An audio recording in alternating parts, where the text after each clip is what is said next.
Shalom. Majelis HKIP Jalalura Cimahi menyampaikan kepada seluruh jemaat dan tamu yang beribadah pada saat ini. Selamat datang dan selamat beribadah. Begitu juga Bapak Ibu, saudara-saudari yang berada di rumah, dimanapun Anda berada, yang bisa mengikuti YouTube channel live streaming pada saat ini. Selamat beribadah. Marilah kita mulai ibadah kita. Kita memuji Tuhan dari Kidung Jemaat nomor 393 ayat 1 dengan ayat 3.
Dalam nama Allah Bapa dan nama anaknya Tuhan Yesus Kristus dan nama Roh Kudus yang menciptakan langit dan bumi.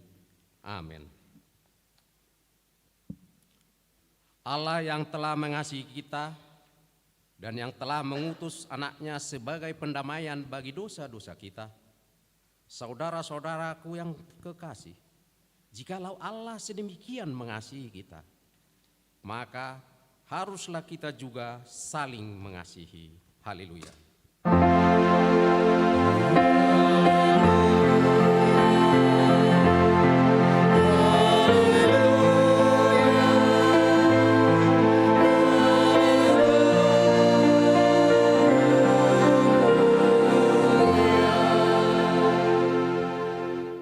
Kita berdoa. Ya Tuhan Allah yang Maha Kuasa, Maha benar dan kudus, Engkau melawan dan mencerai-beraikan orang yang congkak, tetapi menginginkan orang-orang yang rendah hati. Karena itu kami memohon kepadamu, tolonglah kami menjauhi kesombongan, supaya kami jangan tinggi hati, tetapi bimbinglah kami dengan Roh Kudus, supaya kami rendah hati, lemah lembut, penuh cinta kasih, jujur, dan sopan terhadap sesama manusia, oleh karena Anak-Mu Yesus Kristus. Amin.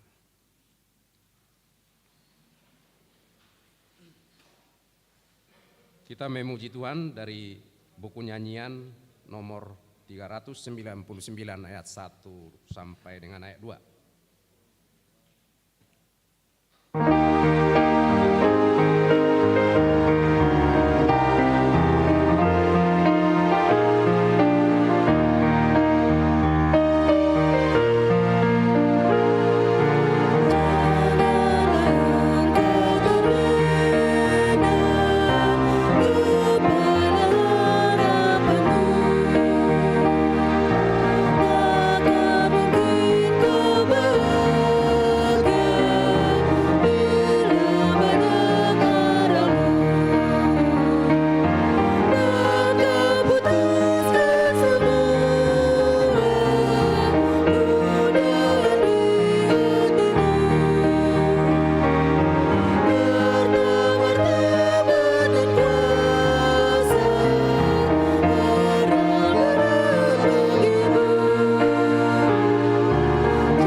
Dengarlah hukum Tuhan yang ditetapkan untuk minggu ini, yang terambil dari kitab 1 Petrus pasal yang ketiga, dimulai dari ayat 9 sampai dengan ayat 10.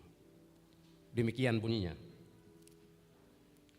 Dan janganlah membalas kejahatan dengan kejahatan, atau caci maki dengan caci maki, tetapi sebaliknya, hendaklah kamu memberkati.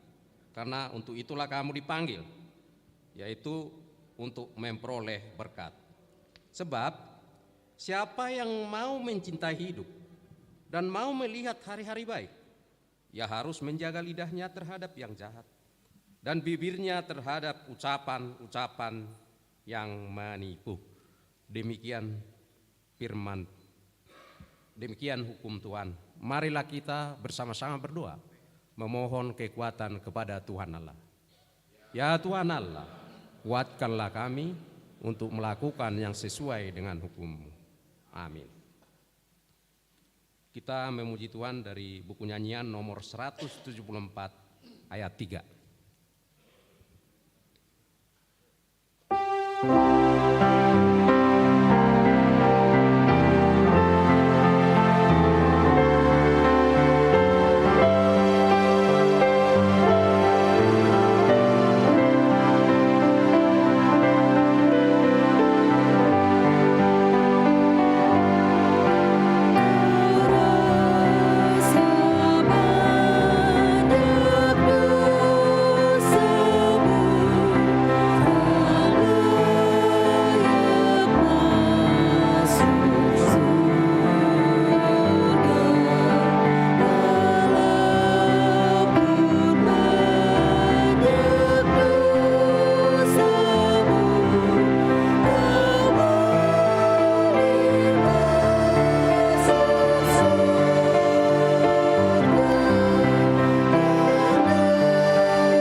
Jemaat yang berbahagia, di dalam nama Tuhan Yesus, marilah kita merendahkan diri untuk mengaku dosa kita.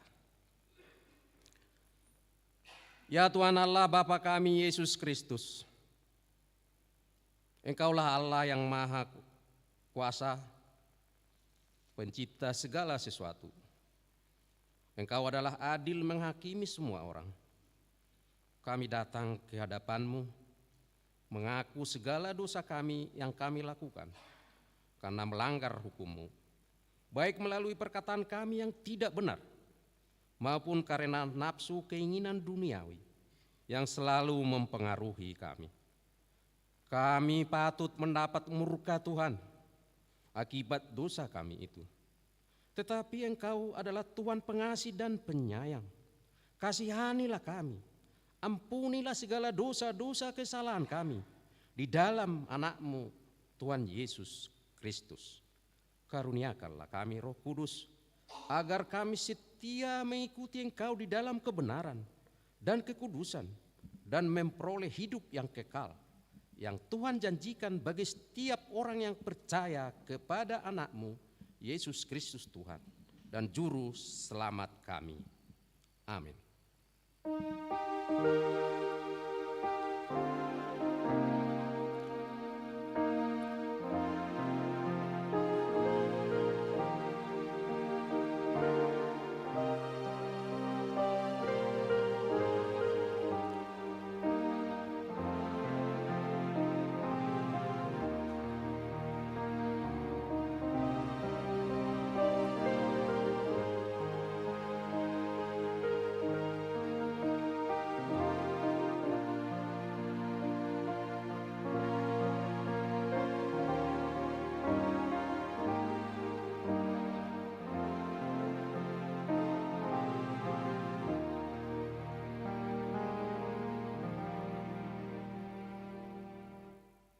Marilah kita mendengar janji Tuhan tentang pengampunan dosa.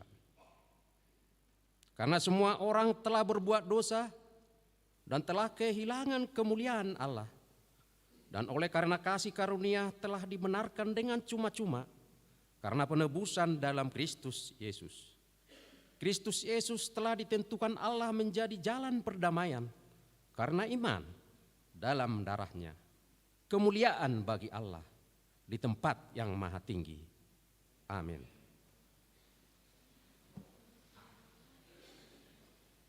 Kita memuji Tuhan dari Kidung Jemaat nomor 416 ayat 1 sampai dengan ayat 2.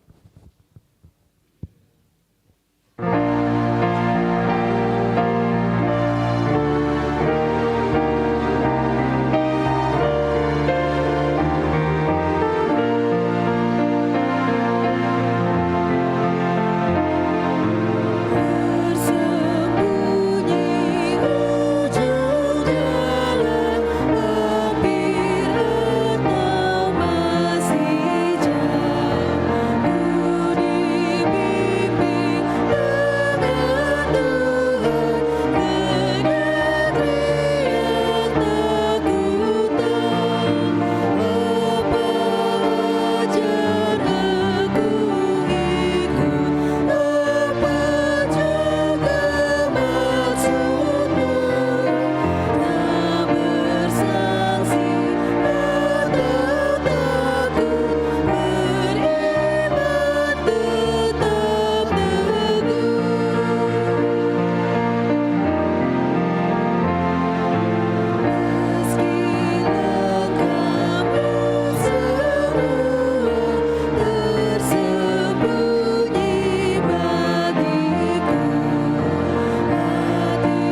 Jemaat yang berbahagia, mari kita mendengar firman Tuhan yang ditetapkan untuk hari Minggu ini, yang terambil dari kitab Kejadian pasal 50, dimulai dengan ayat 15 sampai dengan ayat 21.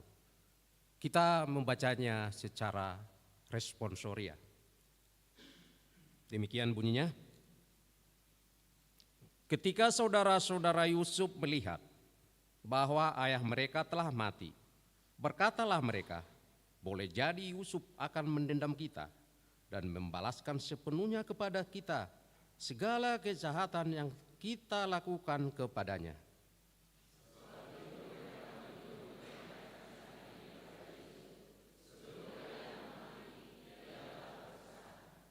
Beginilah harus kamu katakan kepada Yusuf, ampunilah kiranya kesalahan saudara-saudaramu dan dosa mereka, sebab mereka telah berbuat jahat kepadamu.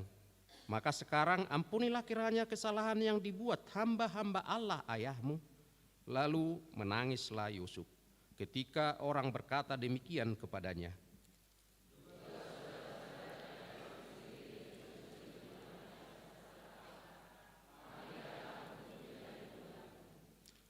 Tetapi Yusuf berkata kepada mereka, janganlah takut, sebab aku inikah pengganti Allah?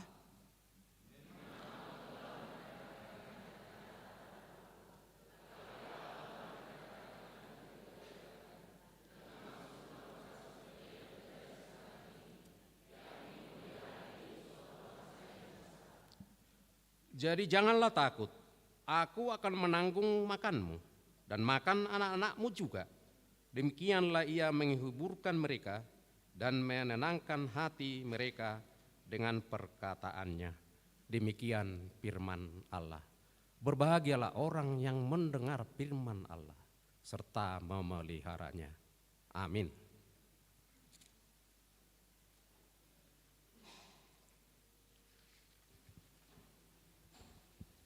Kita memuji Tuhan dari Kidung Jemaat nomor 49 ayat 1 ditambah dengan ayat 5.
Jemaat yang berbahagia di dalam kasih Tuhan Yesus Kristus, marilah kita bersama-sama mengaku iman kepercayaan kita. Sebagaimana teman-teman seiman di seluruh dunia, kita bersama-sama mengucapkannya. Aku percaya kepada Allah, Bapa yang Maha Kuasa, Kali langit dan bumi. Aku percaya kepada Yesus Kristus, Anaknya yang tunggal Tuhan kita, yang dikandung daripada Roh Kudus, lahir daripada anak yang menderita sengsara di bawah pemerintahan Pontius Pilatus, disalibkan, mati dan dikuburkan, yang turun ke dalam kerajaan maut pada hari yang ketiga, naik ke surga, dari sanalah datang untuk menghakimi orang. Aku percaya kepada Roh Kudus dan adanya suatu gereja yang kudus dan ampunan dosa, kebangkitan daging, dan hidup yang kekal. Amin. Marilah kita mendengarkan warta jemaat pada hari Minggu ini.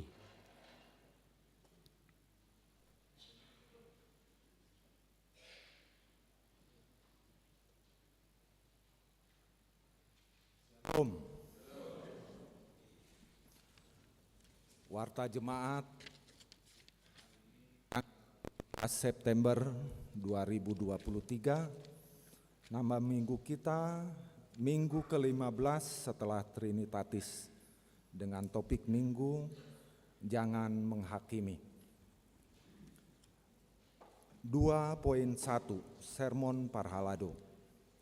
Sermon Parhalado pada hari Selasa 19 September 2023 masuk pukul 17.00 WIB. 2.2 Sermon Week. Week 2 di keluarga Amang GMT Pardede, Inang Situa HM Boru Tampu Bolon, alamat Jalan Lurah nomor 2 RT 3 RW 3. Week 4 di rumah keluarga P Sinaga, Inang RD Boru Naibaho, alamat Jalan Kecamatan Gang Ledeng RT 3 RW 9 Cihanjuang. Week 6 di keluarga Situa P Gultom, Inang Boru Marpaung, Kampung Curug Agung nomor 131 Stasiun Padalarang. Week 8 di keluarga M Pakpahan, Inang Boru Sijabat dengan alamat Perum Bukit Cibogo Blok A 13 nomor 16. Hari Kamis tanggal 21 September 2023 masuk pukul 19 WIB. Week 1 di keluarga Nyonya J Harianja Boru Manulang, alamat Jalan Ibu Ganirah Gang Irmain RT 4 RW 21 Cibeber. Week 3 di keluarga Pendeta Todo Tua Sirait, Inang Boru Sitorus dengan alamat Jalan Kebon Cau Cimahi. Week 5 di keluarga W Panjaitan, Inang Boru Sitompul, alamat Komplek Nusa Hijau Cimahi. Week 7 di keluarga Nyonya N Saragih Boru Ambarita, Komplek Permata Cimahi, Jalan Jamrut Raya nomor 3. Week 9 di keluarga Situa MT Sinaga Boru Sitanggang, alamat Komplek Bumi Paku Sarakan 2 Blok A2 nomor 34. 4. Diakonia 4.1 Iuran Diakonia. Pada hari ini Minggu 17 September 2023, gereja kita akan mengumpulkan iuran diakonia. Dana yang terkumpul melalui program tersebut akan digunakan untuk keperluan diakonia sosial gereja kita. Penyerahannya melalui amplop yang diantarkan ke depan bersamaan dengan persembahan kedua. Amplop sudah disediakan di depan gereja. Mohon nama dan weeknya supaya diisi. 5. Pemberitahuan 5.1 Pemberkatan nikah warta yang kedua. Atas kasih karunia Tuhan Yesus akan menerima pemberkatan nikah Saudara Julian Daniel Parluhutan Lumban Tobing AMD, putra dari Bapak James EP Lumban Tobing, Ibu Dr. Anda Maria E Boru Panjaitan, yang beralamat di Sekelua Selatan nomor 4B RT 5 RW 15 Bandung. Anggota Jemaat Gereja HKBP Bandung Reformanda Resort Bandung Tengah, dengan Saudari Grace Rahel Christine Boru Sitompul Eshum, putri dari Bapak Situa Epson Sudirman Sitompul BE, Ibu Berliana V Boru Sibuea yang beralamat di Perum Bumi Paku Sarakan 2 Blok A2 nomor 34 RT 1 RW 23 masuk Week 9. Anggota Jemaat Gereja HKBP Jalan Lurah Cimahi. Rencana pemberkatan nikah pada hari Sabtu tanggal 23 September 2023 masuk pukul 9 WIB di HKBP Bandung Reformanda Resort Bandung Tengah. 5.2 Kebaktian Padang Week 3. Pada hari ini Minggu 17 September 2023, Jemaat Week 3 mengadakan kebaktian Padang bertempat di Villa Gardenia Lembang. 5.3 Rumah Pendeta Resort. Pada hari Jumat tanggal 22 September 2023, Rumah Pendeta Resort akan pindah dari rumah kontrakan ke gedung yang baru. 5.4 Hasil Basar Inahana.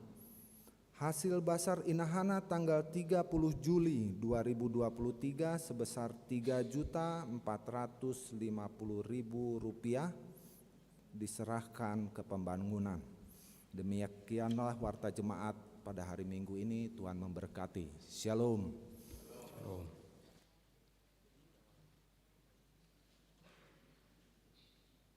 Sambil mengumpulkan persembahan 1A dan 1B, kita memuji Tuhan dari buku nyanyian nomor 655 ayat 1 dan seterusnya. Yeah.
damai sejahtera Allah yang melampaui segala akal dan pikiranmu, itulah yang memelihara hatimu di dalam Kristus Yesus, Tuhan kita. Amin. Bapak, Ibu, saudara-saudara yang terkasih dalam nama Tuhan Yesus Kristus, firman Tuhan bagi kita pada hari Minggu ini yaitu dari surat kiriman Rasul Paulus kepada jemaat di Korintus pasal 4 ayat 1 sampai ayat yang ke-5. Saya juga mau menyapa ibu bapak dan saudara-saudara yang mengikuti ibadah ini di tempat masing-masing. Kita buka Alkitab kita dari 1 Korintus pasal 4 ayat 1 sampai ayat yang ke-5. Kita akan membacanya secara bergantian. Demikian firman Tuhan. Demikianlah hendaknya orang memandang kami sebagai hamba-hamba Kristus yang kepadanya dipercayakan rahasia Allah.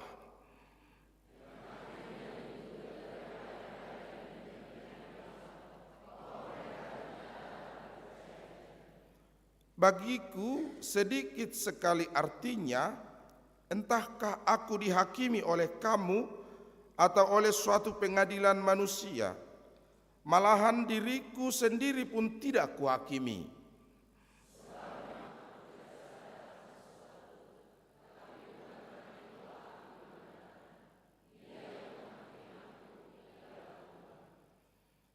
Karena itu janganlah menghakimi sebelum waktunya, yaitu sebelum Tuhan datang. Ia akan menerangi juga apa yang tersembunyi dalam kegelapan, dan ia akan memperlihatkan apa yang direncanakan di dalam hati. Maka tiap-tiap orang akan menerima pujian dari Allah. Demikian pembacaan firman Tuhan. Ibu bapak dan saudara-saudara yang dikasihi Tuhan Yesus Kristus, jika topik kita pada hari Minggu ini, unang hamu manghuhumi. Janganlah kamu menghakimi. Perikop-perikop yang diajarkan Tuhan Yesus juga mengajak kita dalam Matius pasal 7, jangan kamu menghakimi. Karena penghakiman itu hanya punya Tuhan, dan tidak ada seorang pun manusia yang diberi hak untuk menjadi hakim atas hidup orang lain, untuk menjadi hakim atas situasi orang lain. Tetapi jangan salah ibu bapak, bahwa Tuhan juga memberi hak penghakiman di tengah-tengah dunia ini. Maka jangan kita pahami, jangan menghakimi ini dalam pemahaman dan definisi yang sempit. Kalau tidak boleh menghakimi, kenapa ada hakim? Kalau tidak boleh menghakimi, kenapa pengadilan dilangsungkan atau didirikan? Kalau tidak boleh menghakimi, kenapa gereja memberlakukan ruhut parmahanion pamisangon atau hukum siasat gereja bagi jemaat yang melanggar aturan dan konvensi peraturan HKBP misalnya. Jangan kamu menghakimi seperti dalam peringatan Rasul Paulus dalam perikop ini. Kita akan coba melihat kondisi Korintus pada saat itu. Jemaat di Korintus telah berkembang, maju, sebuah jemaat yang berada di tengah-tengah kota perdagangan, kota perekonomian, sehingga memang di tengah kondisi itu ada gap antara orang kaya dan orang miskin. Ada pemisah kemanusiaan yang menjadi nilai-nilai lahiria dari seorang manusia, yaitu status sosialnya, yaitu kondisi latar belakangnya, yaitu adat istiadatnya. Karena dari segala penjuru berkumpul jemaat di Korintus dan mereka berasal dari latar belakang, kondisi ekonomi, adat istiadat, bahkan beraneka bangsa telah bersatu dalam jemaat yang ada di Korintus. Sehingga keanekaragaman ini juga menjadi potensi untuk seseorang tampil menjadi hakim bagi orang lain. Yang kedua, bahwa di jemaat Korintus itu juga ada orang-orang yang mencoba untuk memberi nilai dari pelayanan hamba-hamba Tuhan pada waktu itu. Perselisihan telah dimulai di jemaat Korintus.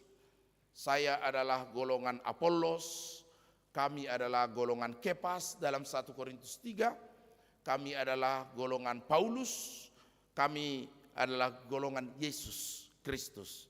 Dan itu menjadi pembenaran terhadap kelompok masing-masing dan menjatuhkan vonis bagi kelompok yang lain sebagai kelompok atau pihak yang salah. Ibu bapak, itulah yang terjadi di jemaat Korintus. Karena itu diajak bagi kita untuk tidak menjadi hakim, tidak menghukumi dalam perikop ini.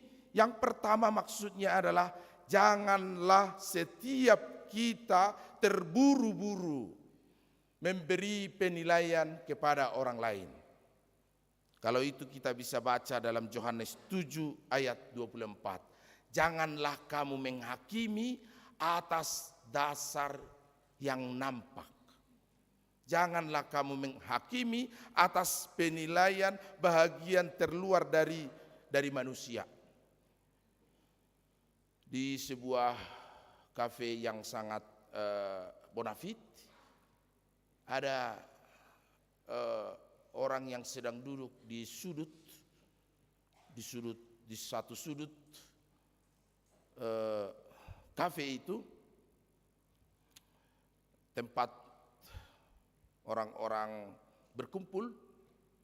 Seorang yang dirasa oleh seorang pengunjung ini tidak pantas berada di tempat itu karena ia seorang negro berkulit hitam, dan hanya dialah seorang yang kulitnya berbeda dari orang-orang di komunitas itu. Ketika seorang memandang dia, maka pandangannya sinis, merendahkan, dan menilai orang itu tidak pantas berada di komunitas ini.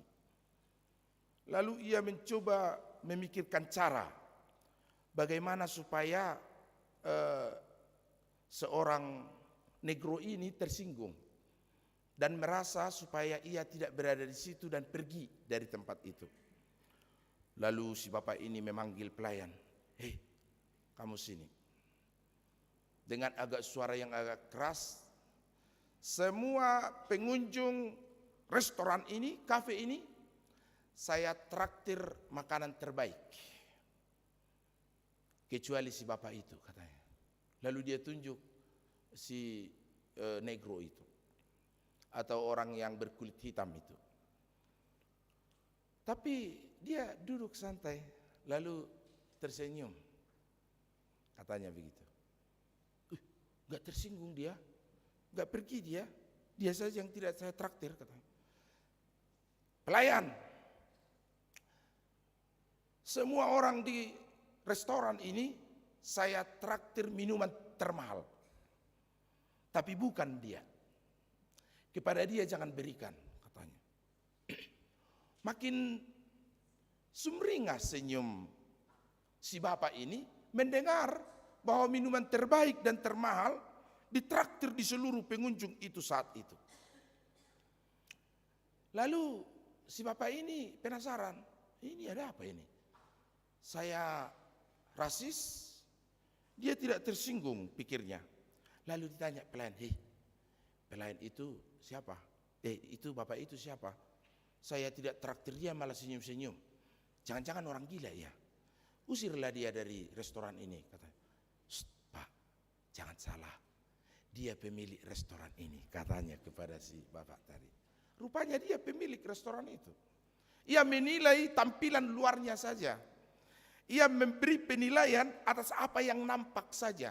Bahagian lahiriah, bahagian dari terluar hakikat manusia. Yaitu apa yang nampak oleh mata kita. Sehingga seringkali kita melecehkan, seringkali kita merendahkan orang lain, dan menjadi hakim atas orang lain bahwa dia adalah orang yang tidak pantas berada di komunitas ini, harus keluar dari perkumpulan ini, dan tidak berada pada posisi yang sama dengan kita sebagai umat manusia. Janganlah kamu menghakimi atas apa yang nampak. Maka hakim ketika di pengadilan, ia mencoba untuk meneliti apa yang tidak nampak. Ia mengadakan penyidikan. Ia melaksanakan penyelidikan atas sebuah kasus, sehingga ia harus mengetahui bukan hanya bagian terluar dari sebuah kondisi, tetapi juga harus memasuki bahagian-bahagian penting, hakikat-hakikat utama dari manusia. Maka dari itu janganlah kita menilai bahagian yang nampak, kata Tuhan Yesus dalam Yohanes 7 ayat 24, sehingga kita tampil menjadi hakim atas orang lain dalam hidup kita. Yang kedua, ibu bapak, jangan terlalu cepat memberi atau memvonis seseorang dengan penghakiman. Itu yang dimaksud oleh nats ini. Kamu harus mencoba untuk mempercayai dia. Kamu harus mencoba untuk memahami kondisi dia. Apa yang sedang terjadi dalam situasi dan keadaan dia, sehingga dia melakukan sesuatu itu terhadap kita, atau mengatakan sesuatu itu terhadap kita, atau berada dalam kondisi dan situasi seperti yang tidak kita harapkan. Coba kita menempatkan diri kita pada posisi dia, sehingga kita bukan hakim atas orang lain. Apolos tidak lebih benar dari Kepas. Kepas tidak lebih tinggi derajatnya dari kelompok Apolos. Paulus tidak merasa dirinya lebih penting dari kelompok Kepas dan Apolos, karena Paulus mencoba untuk merasakan apa yang sedang dirasakan oleh kelompok-kelompok yang lain dengan kondisi situasi mereka masing-masing. Dan saya tidak boleh merasa bahwa saya lebih penting dari mereka. Karena apa? Karena saya tidak tahu apa kondisi dan situasi yang sedang mereka alami.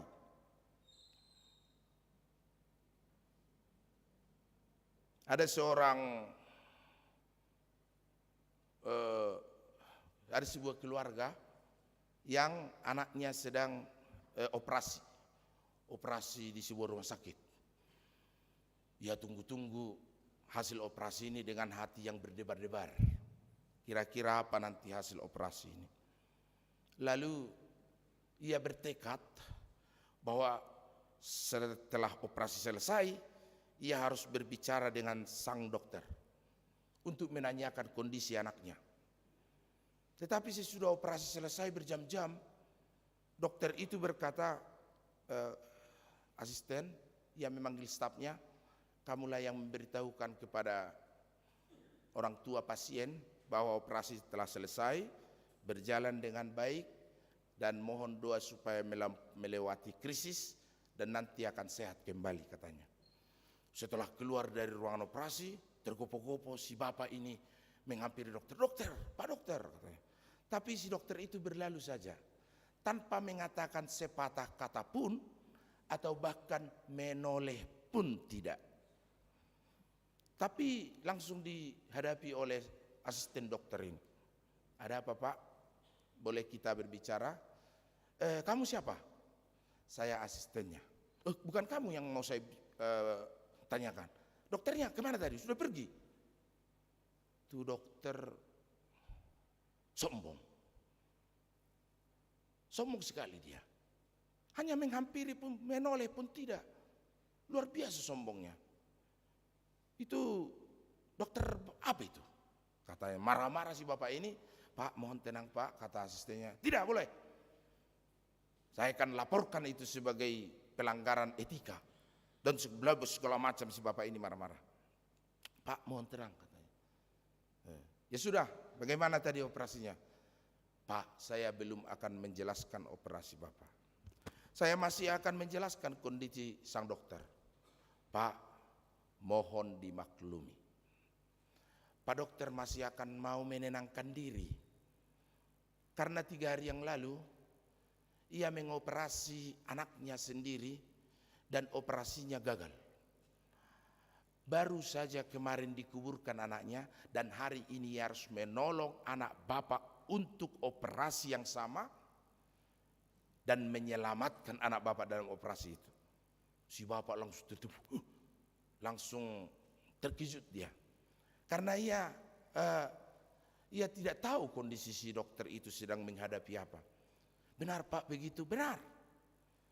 3 hari yang lalu anaknya gagal, ia operasi. Bapaknya sendiri. Dan baru dikebumikan kemarin. Setelah panggilan terlihat di handphonenya ada operasi yang harus panggilan jiwanya untuk menyelamatkan orang langsung ada. Sehingga mengoperasi anak bapak padahal ia masih bersedih, masih berduka. Dan bapak meminta dia untuk menghadapi bapak dengan kondisi yang sangat tenang. Dengan harapan seperti yang bapak harapkan. Maka asisten ini mengatakan, coba kalau bapak dokternya, apa yang bapak akan lakukan? Katanya si bapak ini langsung tertegun, ia merasa bersalah, ia merasa terkejut. Rasa penilaiannya tadi berubah menjadi rasa haru karena kondisi si dokter tadi yang ia sudah pahami. Bapak Ibu, seringkali kita tampil menjadi hakim orang lain tanpa mengetahui kondisi, situasi sesungguhnya dari orang yang kita coba untuk menilai. Ini yang tidak diinginkan oleh Tuhan. Ini yang disalahkan oleh firman Tuhan hari ini. Jangan kamu tampil menjadi hakim dan memberi nilai kepada orang tanpa mengetahui kondisi, situasi yang sedang orang lain alami, sehingga kamu berani untuk menjustifikasi bahwa kelompok A polos, tidak pintar berkhotbah, bahwa kelompok Kepas tidak pintar bersosialisasi, bahwa kelompok itu yang terjadi di Jemaat Korintus, ibu bapak. Seringkali kita tampil menjadi judgment atas orang lain tanpa kita menelisik, mengetahui, memahami kondisi yang sedang terjadi kepada orang lain. Lalu kita menjatuhkan vonis bahwa ia sombong, bahwa ia congkak, bahwa ia meninggikan diri, padahal kita sendirilah yang sombong. Kita sendiri yang sedang meninggikan diri kita atas dia. Kita sendiri yang sedang menempatkan diri kita lebih terhormat dan lebih tinggi derajatnya dari orang lain. Maka itu yang tidak diinginkan oleh firman Tuhan hari ini. Bapak Ibu saudara-saudara yang diberkati Tuhan, mendengarkan firman-Nya pada hari ini. Marilah kita mencoba untuk sering menjadi memahami dan menempatkan diri sebagai orang yang kita coba untuk memberi nilai, sehingga di dalam setiap hal kita akan menjadi orang-orang yang suka memahami orang lain, suka mengerti orang lain, suka untuk ada di dalam kondisi orang lain, dan mengajak kita bersama-sama untuk saling mengerti, untuk saling memahami, untuk di dalam satu kesatuan iman dalam jemaat itu, dalam memuliakan Tuhan di tengah-tengah pelayanan kita, di tengah-tengah panggilan kita, sehingga kita menyerahkan penghakiman itu kepada Tuhan. Bapak Ibu, yang ketiga, jangan menghakimi itu adalah janganlah kiranya kita menghakimi tanpa mengoreksi diri. Tanpa mengoreksi diri kita, tanpa mengoreksi hakikat kita. Ayat 2 mengatakan ternyata kita sendiri tidak dapat dipercaya. Kita menginginkan orang lain untuk dapat dipercaya, tetapi kita sendiri tidak dapat dipercaya. Menjadi hakim atas orang lain, tidak melakukan standar yang ganda. Kalau orang lain langsung tidak boleh, kalau kita boleh. Kepada orang lain aturan ini berlaku, kepada kita tidak boleh. Itu yang dinamakan standar ganda.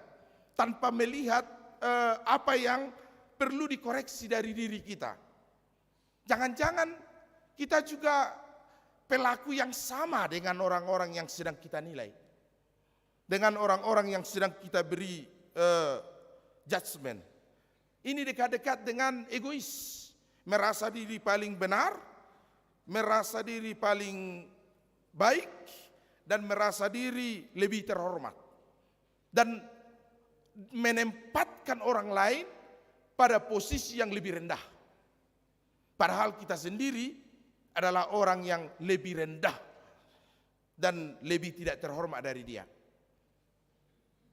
Ada seorang bapak baru keluar dari toko roti.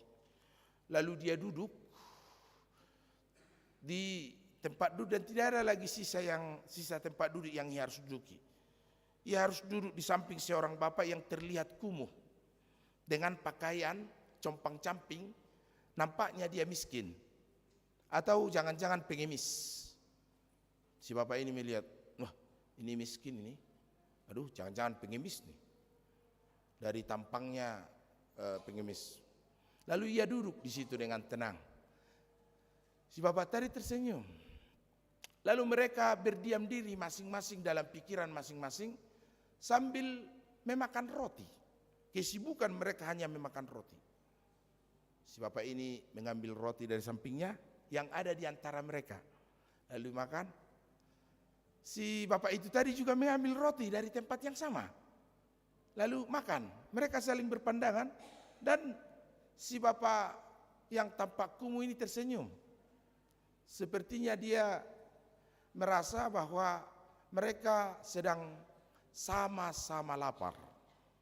Tapi si bapak tadi yang baru keluar dari toko, waduh ini makannya tidak tahu malu. Masa roti yang baru saya beli diambilnya juga? Sudah miskin, mengambil roti lagi. Pikirnya kepada si bapak tadi. Kembali mereka hampir sama mengambil roti dari tempat yang sama. Dan mereka saling memandang.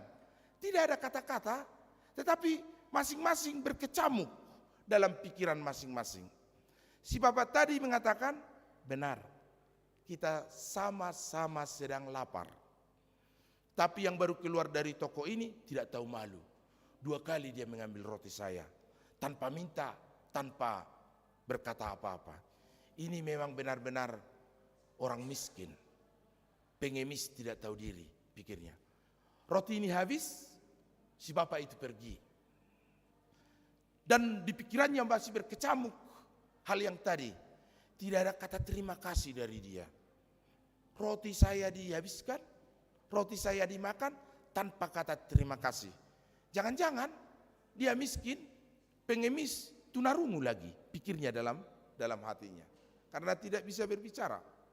Lalu si bapak itu berlalu, tidak berapa jauh, ia memegang tasnya tanpa sengaja, lalu terpegangnya lah roti yang ia beli, yang ia kira sedang dan sudah mereka makan tadi. Loh, ini rotinya. Berarti roti siapa yang saya makan tadi? Bukan roti saya, berarti roti dia. Roti pengemis tadi yang kami makan bersama. Betapa jahatnya pikiranku. Betapa jeleknya pandanganku kepada dia. menghakimi dia sebagai pengemis, sebagai peminta-minta, sebagai orang yang tidak tahu terima kasih, padahal sayalah pengemis. Sayalah peminta-minta. Dan sayalah orang yang tidak tahu berterima kasih itu. Katanya, ya datangi kembali orang itu, tapi seorang itu tidak ada lagi, tidak terlihat lagi. Itulah menjadi pelajaran bagi dia untuk tidak tampil menjadi hakim pembenaran atas diri kita. Maka ibu bapak, ketika kita mencoba untuk melihat orang lain, lihatlah juga diri kita. Sudahkah kita baik? Sudahkah kita benar? Sudahkah kita mencoba untuk melakukan apa yang diinginkan oleh Tuhan? Apa yang menjadi kehendak Tuhan dalam hidup kita? Jangan-jangan kita sibuk untuk melihat orang lain, tetapi tidak pernah berkaca pada diri kita sendiri. Maka Yesus mengatakan, unang masilbak di halak, di bereko, nasatiang, di hadapan di matam, dan di daho. Janganlah kiranya selembar di orang lain kamu lihat, tetapi sebesar pasak di hadapanmu tidak terlihat, bahkan tidak nampak bagi kamu, kata Tuhan Yesus. Ketika kita melihat orang lain, lihatlah dulu diri kita. Ketika kita melihat orang lain, lihatlah dulu hati kita. Sudahkah kita benar, sudahkah kita baik di hadapan Tuhan, supaya kita tidak tampil menjadi hakim atas orang lain. Padahal kita sendiri belum tentu dan belum pasti melakukan apa yang kita harapkan itu. Firman Tuhan juga mengingatkan kita di situ supaya tidak tampil menjadi hakim dalam setiap situasi dan keadaan. Karena apa ibu bapak? Karena sesungguhnya bukan penghakiman yang diinginkan oleh Tuhan. Bukan penghakiman yang diperintahkan oleh Tuhan, tetapi hendaklah setiap kamu saling mengasihi, saling meneguhkan, dan jika ada kelemahan orang lain pun yang kamu ketahui, biarlah engkau berdoa bagi temanmu, saudaramu yang lemah itu, supaya dikuatkan oleh Tuhan. Sehingga Tuhanlah yang tampil atas hakim kepada dia. Titus 3 ayat 2. Dengan kelemah lembutan, dengan penuh kasih, dengan penuh rasa persaudaraan, kita mengajak, merangkul setiap orang yang mungkin bisa saja salah, yang mungkin bisa saja dalam keadaan berdosa, yang mungkin bisa saja dalam keadaan lemah. Kita rangkul mereka dengan penuh kasih, kita bawa mereka dengan penuh kelemah lembutan untuk bersama-sama di hadirat Tuhan, memuliakan Tuhan dengan segala kerendahan hati kita. Itulah tugas kita, ibu bapak. Kita mungkin menilai orang lain benar, penilaian kita itu benar, dia pendosa. Tetapi ketika kita tahu bahwa orang lain pendosa, firman Tuhan mengatakan, berbicaralah dengan dia 4 mata. Kalau tidak berhasil, ajaklah beberapa orang. Kalau tidak berhasil, bawalah ke hadapan majelis. Kalau tidak berhasil, maka itulah tugas yang sudah kita laksanakan di hadapan Tuhan, sehingga dia sudah kita peringatkan, sudah kita bawakan di dalam doa kita menjadi jalan bagi kita untuk mengajak dia dengan kasih, dengan kelemah lembutan, dengan penuh rasa persaudaraan sebagai jemaat yang dikasihi Tuhan. Karena tidak boleh ada seorang pun yang merasa dirinya lebih layak di hadirat Tuhan. Karena semua orang telah berdosa, itu dibacakan tadi. Karena semua orang telah kehilangan kemuliaan Allah, karena semua orang sudah berdosa, maka setiap orang yang berdosa itu tidak boleh menempatkan dirinya untuk menjadi hakim atas orang lain, tetapi bersama-sama saling mengajak, saling meneguhkan, saling menguatkan, saling mengasihi di dalam keutuhan jemaat itu untuk kemuliaan Tuhan. Biarlah kiranya Tuhan yang terus-menerus menjadi hakim atas orang lain. Tuhan mengatakan bahkan nanti di hari kedatangan Kristus semua akan dibukakan, semua akan diterangkan. Lalu Kristus akan tampil menjadi hakim atas kita. Apakah kita layak dipuji ataukah layak terhinakan? Apakah kita layak dibenarkan atau layak dihukum ketika Kristus sudah tampil menjadi hakim? Karena itu Ibu Bapak, yang terakhir, kalau ada orang lain memberikan rasa sakit hati kepada kita, mungkin kita dihina atau mungkin kita direndahkan, berdoalah bagi mereka. Itu kata Tuhan Yesus tadi dalam epistel itu. Berdoa kepada mereka.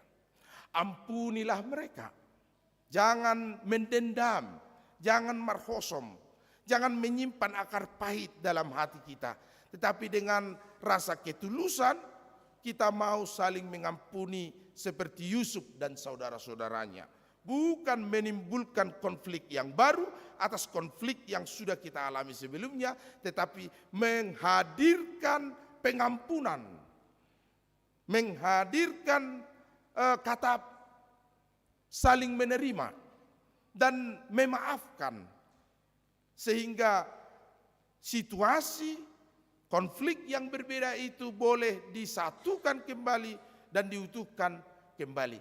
Karena dendam itu tiada guna, akar pahit itu tiada arti, hanya akan menyiksa pikiran kita, hanya akan menyiksa hati kita di dalam hubungan kita dengan siapapun, dengan sesama kita, dengan saudara kita, dengan siapapun yang mungkin telah rusak hubungannya oleh dosa, oleh perselisihan.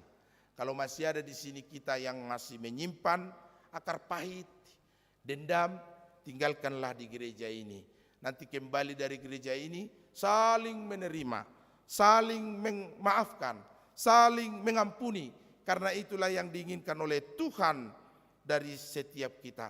Kita berdoa bagi orang-orang yang mungkin membenci kita. Kata firman Tuhan tadi dalam Sikak Nipatik, janganlah membalaskan kejahatan dengan kejahatan. Janganlah membalaskan yang buruk dengan yang buruk. Tetapi berdoalah bagi orang yang menghina, menyakiti kita dalam berbagai hal, baik perkataan, baik perbuatan, sehingga Tuhanlah yang tampil atas hakim, atas orang-orang yang mungkin bisa saja menghina kita. Dan inilah tahapan tertinggi dari iman Kristen. Dan inilah keistimewaan dari orang yang mengikut Yesus, yaitu berdoa bagi musuhnya, yaitu berdoa bagi orang yang membenci kita, yaitu berdoa bagi orang-orang yang menyakiti kita. Amin. Mari kita berdoa. Tuhan Allah Bapa kami, terima kasih karena telah mengingatkan kami supaya kami tidak menghakimi orang lain lebih rendah dari kami, lebih tidak pantas dari kami. Biarlah Tuhan mengajar kami untuk lebih dahulu berkaca kepada diri kami dan perbuatan kami, sehingga kami tidak terburu-buru menilai orang lain dan tidak merendahkan mereka, melihat hanya bagian terluar saja tanpa memahami, tanpa mengerti apa kondisi yang ada bagi orang lain.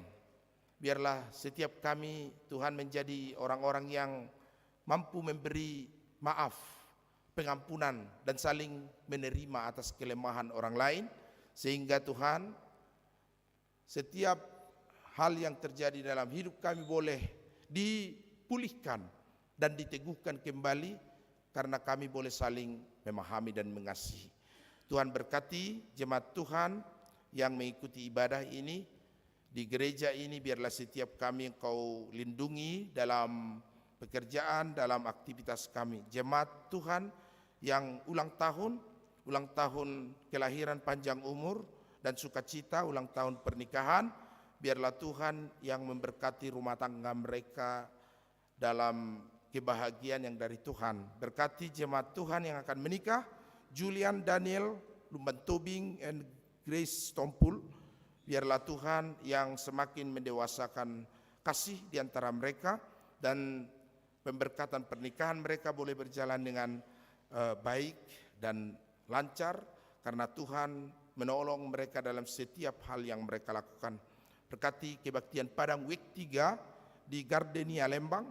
Biarlah Tuhan Engkau berkati dan sertai perjalanan jemaat Tuhan di Week 3, sehingga boleh dalam keadaan baik, sehat dan selamat. Berkati juga jemaat Tuhan yang mengikuti ibadah ini di streaming NN, keluarga Ginting Boru Silalahi, keluarga Inang Sianturi Boru Naibaho, Engkau berikan kesehatan. Tuhan berkati juga keluarga Sintua M. Stompul, M. Gultom, Boru Manik. Tuhan Engkau berkati setiap pinopar mereka, para pahopu mereka.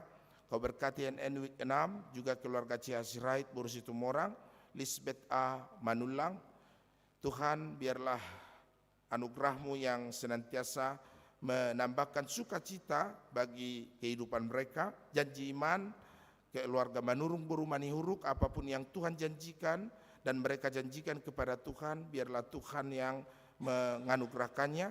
Berkati Tok Ripe jemaat Tuhan, berkati persembahan pembangunan dari keluarga Asi Barani, Boru Malau, Jakarta, Bapak Sarah. Biarlah Tuhan anaknya Sasya dan Salia yang menapaki pendidikan di perkuliahan, Engkau anugerahkan hikmat dari Tuhan, sehingga mereka boleh menjalaninya dengan penuh sukacita. Berkati keluarga Nyonya TSP Stompul, Boru Panggabean, Jakarta, Tezer Meyer, Opu Michael Butar-Butar, Boru Storus. Biarlah Tuhan Engkau semakin tambahkan panjang umur, sukacita dalam kehidupan mereka. Kami berdoa bagi jemaat Tuhan yang sedang menghadapi kesukaran, yang sedang menghadapi pergumulan, yang sakit, Amang Oputiar Purba Boru Silitonga, Hasan Sadikin Bandung. Setelah menjalani berbagai perawatan di berbagai rumah sakit, Tuhan Engkau izinkan Oputiar untuk mengalami sakit penyakit. Kami juga berdoa untuk pergumulan yang besar bagi keluarga Sidabuke Inang Boru Silalahi, karena Amang Sidabuke dan Inang Boru Silalahi Tuhan izinkan mengalami sakit penyakit bersamaan waktunya. Tuhan kami mohon Engkau yang memberkati Tuhan keluarga ini, sehingga dalam pergumulan berat ini mereka boleh mengandalkan Tuhan saja. Mereka boleh bersandar hanya kepada Tuhan saja dalam pergumulan yang mereka sedang hadapi, di sakit penyakit yang mereka alami. Kami minta Tuhan tumpangkan tangan-Mu, menjamah, memberkati, mengurapi badan mereka, Tuhan, tubuh mereka, dimanapun sakit penyakit yang mereka alami.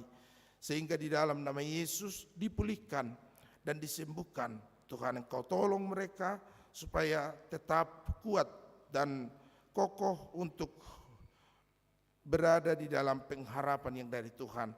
Kami juga berdoa bagi Nyonya Samosir Boru Turne, berdoa untuk Pu Nikolas, Nyonya Siombing Boru Manurung. Biarlah Tuhan Engkau sembuhkan setiap mereka di dalam pergumulan sakit penyakit mereka. Ya Tuhan Allah kami menyerahkan hidup kami, anak-anak kami kepada Tuhan.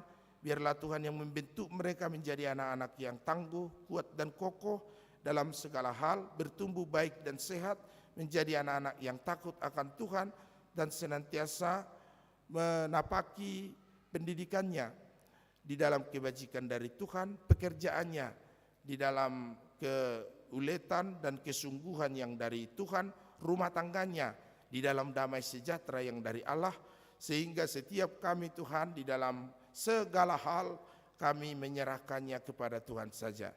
Dalam nama Yesus kami berdoa. Amin. Mari kita bernyanyi dan mengumpulkan persembahan.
berdoa menyerahkan persembahan kita kepada Tuhan.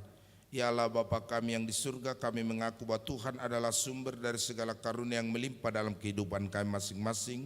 Sebagian daripada karunia itu kami serahkan kembali sebagai persembahan kepada Tuhan. Terimalah dan berkatilah persembahan umat-Mu ini agar dapat kami pergunakan untuk pekerjaan dan pelayanan kerjaan Tuhan di dunia ini.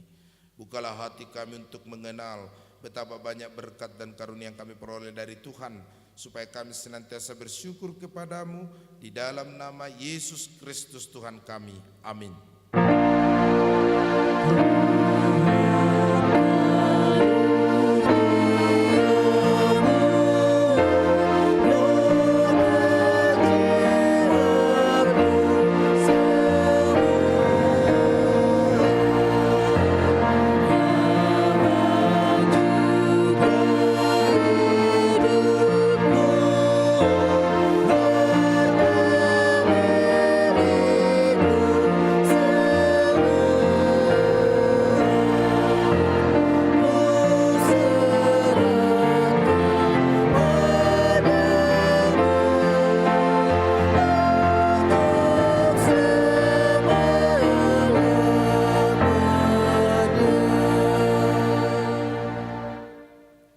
Bapa kami yang di surga, dikuduskanlah namamu, datanglah kerajaan-Mu, jadilah kehendak-Mu di bumi seperti di surga.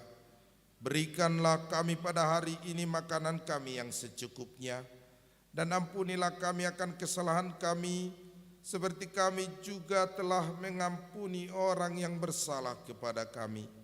Dan janganlah membawa kami ke dalam pencobaan, tetapi lepaskanlah kami daripada yang jahat.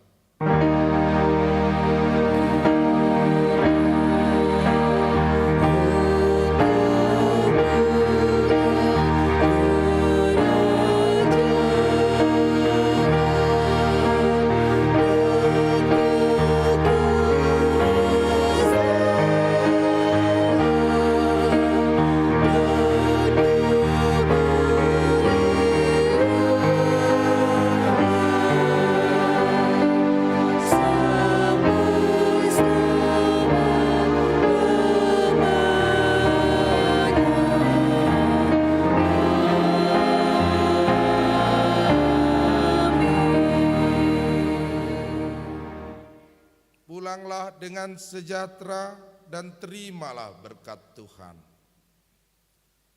Tuhan memberkati engkau dan melindungi engkau. Tuhan menyinari engkau dengan wajah-Nya dan memberi engkau kasih karunia. Tuhan menghadapkan wajah-Nya kepadamu dan memberi engkau damai sejahtera. Amin.